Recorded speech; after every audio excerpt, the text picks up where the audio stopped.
Yo mga idol, kamusta? Sports Talk PH nga pala. Ang pag-idolo kay Pacquiao, pag-usapan natin yan mga idol. Ngunit bago ang lahat ay huwag kakalimutang mag-subscribe at i-click ang notification bell button for more sports talk. So tila nag-trending nga po sa Philippine boxing community ngayon ang Mexican fighter na si Kevin Gonzalez Ramirez matapos nitong ipasilip ang kanyang Manny Pacquiao tattoo sa kanyang kanang braso.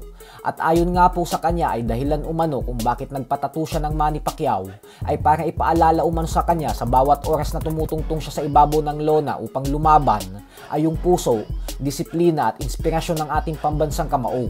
Sa madaling salita ay kumukuha siya ng lakas kay Pacquiao upang mas lalo siyang maging matibay sa kanyang mga laban. Bagay naman na mukhang nagiging epektibo dahil sa kasalukuyan po ay may disenteng record ito na 28 wins with 40 knockouts at 2 talo lamang. May edad pa lamang itong 27 anyos kaya hindi pa huli ang lahat para sa kanya na makamit ang kanyang pangarap na maging isang world champion balang araw. Kagaya kay Pacman ay isang southpaw fighter din itong si Gonzalez at lumalaban sa 122-pound super bantamweight division.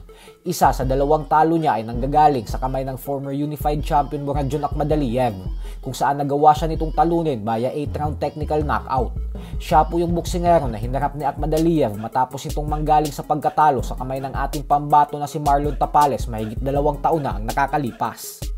Sa kabilang banda naman mga idol ay sa naging interview nga po kay Marlon Tapales kahapon ni Kamao TV ay natanong ito patungkol sa experience niya sa mga naging sparring session niya kay General Casimero at Japanese monster na Oya Inoue. At dito nga po ay prangkang sumagot si Tapales na malayong malayo daw si Casimero kay Inoue nang dahil sa disiplina ng binansagang halimaw ng Japan.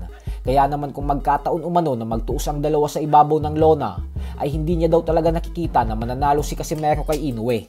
Idol, nakasparing mo na ba dati si Janriel Casimero? Oo po, maraming beses.